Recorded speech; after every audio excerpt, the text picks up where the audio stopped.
स्वागत है दोस्तों आप सभी का कुशाल गलवा टेक्नोलॉजी के इस नई वीडियो में।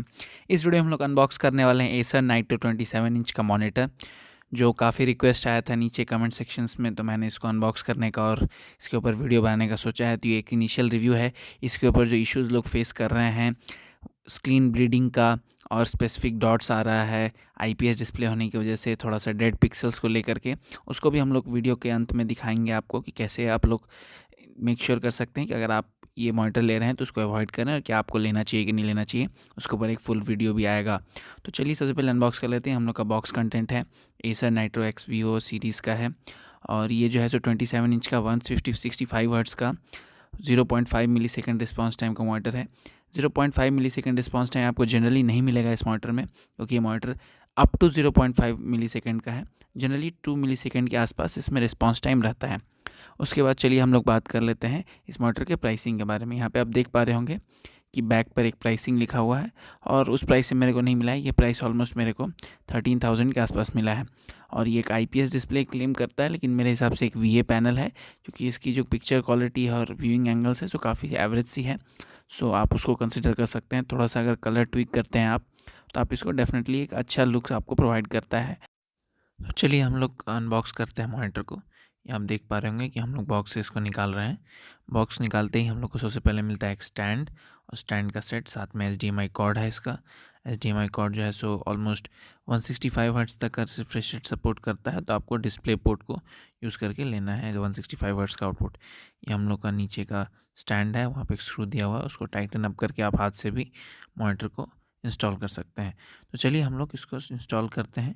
उसके बाद हम लोग मॉनिटर पर लगा के देखेंगे अपना फर्स्ट लुक मॉनिटर का स्टैंड के साथ।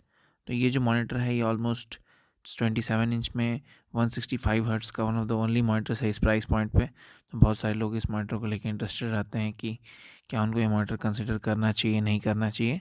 तो ये पूरा रिव्यू आपको अगर देखना है तो प्लीज़ कमेंट सेक्शन में बताएं मेरे को। कुछ स्पेसिफिक गेम्स के साथ भी अगर आप देखना चाहते हैं तो भी बताएं।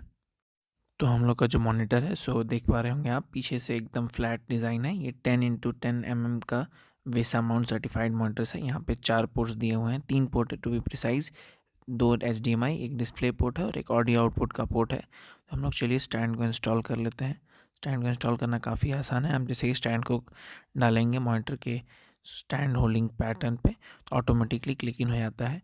और यहाँ पे नीचे का जो बेस है उसको आपको स्टैंड पे यहाँ पे स्क्रू अप कर लेना है। आप चाहें तो स्क्रू ड्राइवर से भी कर सकते हैं, फिंगर से भी हो जाता है, तो आपके ऊपर डिपेंड करता है आप जैसे चाहे। मैं तो वो रिकमेंड करूँगा कि आप स्क्रू ड्राइवर से कर लें, ताकि मॉनिटर फर्मली अपनी जगह पे मेंटेन रहे। तो ये हम लोग का स्टैंड के साथ पहला लुक है, आप देख पा। तो इस मॉनिटर का हम लोग आप कलर टेस्टिंग करेंगे कि इसका कलर्स का, ब्राइटनेस का और ओवरऑल आईपीएस पैनल का क्वालिटी कैसा है। तो चलिए आगे बढ़ते हैं। हम देख पा रहे होंगे कि रिस्पांस टाइम हम लोग टेस्ट कर रहे हैं इस मॉनिटर का। और रिस्पांस टाइम अगर आपको टेस्ट करना है तो आप भी टेस्ट कर सकते हैं। ये गामा मॉनिटर का ये है, टेस्टिंग है, और इसमें काफ़ी अच्छा परफॉर्म कर रहा है। और गामा रेज जो है इस मॉनिटर की काफ़ी नॉर्मल सी है, तो अगर आप ये कंसिडर करना चाहते हैं तो आप चेक कर सकते हैं। दूसरा चेकिंग है डेफिनेटली स्क्रीन ब्लीडिंग का। तो आप देख पा रहे होंगे एक वाइट सा डॉट है, और अगर ये मेरे को पसंद नहीं आ रहा है, अगर आप लोग इसमें ज़्यादा कंसर्न्ड हैं इस मॉनिटर को बाई करने के लिए, और एक आप लोग को स्क्रीन ब्लीडिंग जैसा इशू आप लोग को ज़्यादा कंसिडर करना प्रॉब्लम होता है, तो आप लोग प्लीज़ कंसिडर कर सकते हैं। शार्पनेस इस मॉनिटर की काफ़ी अच्छी है। आप देख पा रहे होंगे कि जो भी टेक्स्ट लिखा हुआ है मॉनिटर के ऊपर बहुत क्लियरली विजिबल है। तो अगर आप शार्पनेस को लेकर के चिंतित हैं तो शार्पनेस को लेकर के किसी भी तरह का इशू नहीं है। उसके बाद हम लोग चेक करने वाले हैं ग्रेडियंट्स को लेकर के। तो ग्रेडियंट्स ब्लैक और वाइट ग्रेडियंट्स आप देख पा रहे होंगे, इसका मतलब यह है कि जो कलर एक्यूरेसी है वो ठीक है। उसके बाद यहाँ पे जो different sort of colour distances है वो हम लोग चेक कर रहे हैं। इसका मतलब जैसे कि sRGB मॉनिटर है या ARGB मॉनिटर है, तो आपको पता रहना चाहिए कि उसका कलर का जो टोन्स है वो कैसा है। और यूनिफॉर्मिटी भी काफ़ी अच्छी है। इसका मतलब कलर जो है सो मॉनिटर के सभी पिक्सल्स में इक्वली डिस्ट्रीब्यूटेड है, तो पिक्सल्स में कोई प्रॉब्लम नहीं थी। लेकिन आप देख पा रहे होंगे कि एक डेड पिक्सल मेरे को दिख रहा है इस मॉनिटर पे, जो एक बहुत बड़ा गेम चेंजर हो सकता है बहुत लोगों के लिए, और ये काफ़ी डिस्टर्बिंग है। और मैं जो देख पा रहा हूँ कि ये जो डेड पिक्सल है सो कितने सारे लोगों को कंसिडर करना चाहिए, एक ऐसा फैक्टर है जिसकी वजह से मॉनिटर बाय नहीं करना चाहिए। तो ये जो डेड पिक्सल का इशू है जो मेरे हिसाब से बहुत ही इंपॉर्टेंट इशू है। अगर आप लोग बहुत ज़्यादा पिकी हैं पिक्सल्स को लेकर के तो इम्पॉर्टेंट है। वैसे अगर आप मॉनिटर को सामने से देखें और डिफरेंट व्यूइंग एंगल से देखें तो मॉनिटर में किसी भी तरह का कोई इशू नहीं है। हम देख पा रहे होंगे कि मॉनिटर काफ़ी क्लियरली पिक्चर्स को प्रॉपरली रिप्रेजेंट कर पा रहा है। और रिफ़्रेश करने के बाद मॉनिटर काफ़ी रिएक्टिव और रिस्पॉन्सिव भी है, तो उस तरह का कोई इशू नहीं है। इस मॉनिटर में HDR10 का सर्टिफिकेशन है, जो काफ़ी लोग इंटरेस्टेड हैं। लेकिन HDR10 की एक प्रॉब्लम जो मैंने नोटिस की है कि HDR10 का सर्टिफिकेशन होने के बावजूद अगर आप HDR10 को इनेबल करते हैं तो आपका स्क्रीन का ब्राइटनेस घट जाता है। और ये मॉनिटर 165 हर्ट्ज़ तक का रिफ्रेश रेट सपोर्ट करता है, वो आप देख पा रहे होंगे। और इस मॉनिटर को आप ऐसे डुअल डिस्प्ले भी कनेक्ट करके यूज़ कर सकते हैं। उसके बाद इस मॉनिटर की सेटिंग्स में अगर आप जाएँ तो जो मॉनिटर है सो ऑलमोस्ट 1 मिलीसेकंड का रिस्पांस टाइम नहीं दिखा रहा है, ऑलमोस्ट 2 मिलीसेकंड का रिस्पांस टाइम दिखा रहा है, तो वो आपको कंसिडर करके चलना चाहिए। और मैं आपको दिखा रहा हूँ कि इस मॉनिटर के व्यू एंगल्स कैसे हैं। व्यू एंगल्स एकदम टॉप से अगर आप देखें तो थोड़ा सा लेफ़्ट और राइट से स्क्रीन ब्लीडिंग इश्यूज आती है, थोड़ा सा पिक्सेलेशन होता है, लेकिन वो आप इस प्राइस पॉइंट पे एक्सपेक्ट करके चल ही रहे हैं। और इस मॉनिटर की रिस्पॉन्सिवनेस काफ़ी ब्रिलियंट है।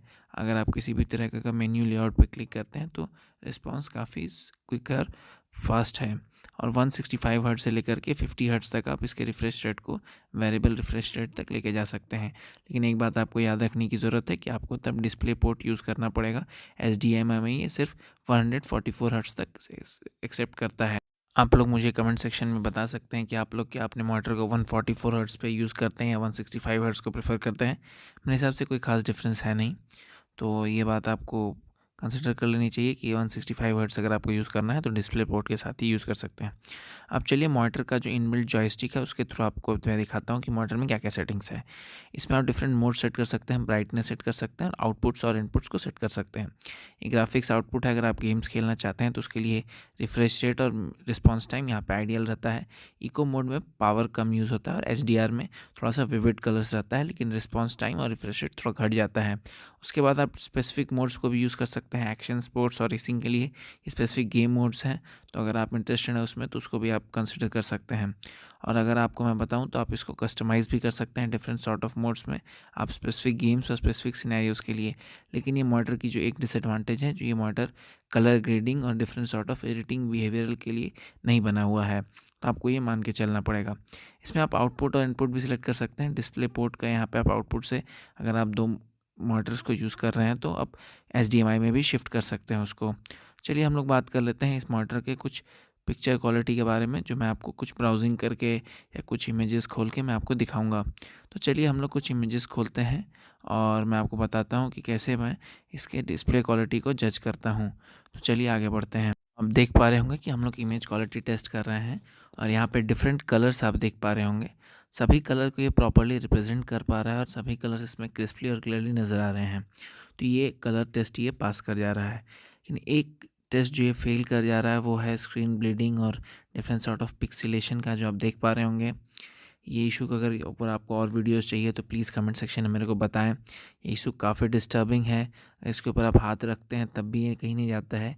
ये पिक्सल्स का पिक्सेलेशन है जो काफ़ी प्रॉब्लमेटिक हो सकता है किसी भी यूज़र के लिए, अगर आप किसी भी तरह का गेम्स खेल रहे हैं, और किसी भी तरीके का ओवरऑल प्रॉब्लम क्रिएट कर सकता है।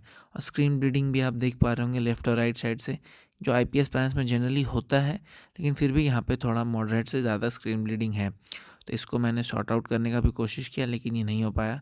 मैंने एसर के कस्टमर केयर को भी कॉल किया, तो उन्होंने मेरे को बताया कि ये पॉसिबल नहीं है कि इसको ठीक किया जाए, या तो मुझे वारंटी क्लेम करना पड़ेगा या तो मैं प्रोडक्ट रिटर्न कर सकता था। तो ये वीडियो मैंने आप लोगों के लिए खासकर बनाया है, तो प्लीज़ अगर आप लोग चैनल पर नए हो तो चैनल को सब्सक्राइब कर दो और वीडियो को अंत तक देखते रहो। और अगर कोई और भी क्वेश्चन है तो कमेंट सेक्शन में मेरे को बताओ, मैं आपकी सारी क्वेरी को सॉल्व करूँगा। इस वीडियो को अंत तक देखने के लिए आप सभी का धन्यवाद। याद रखें, आप हैं तो हम हैं तो चल रही है गाड़ी।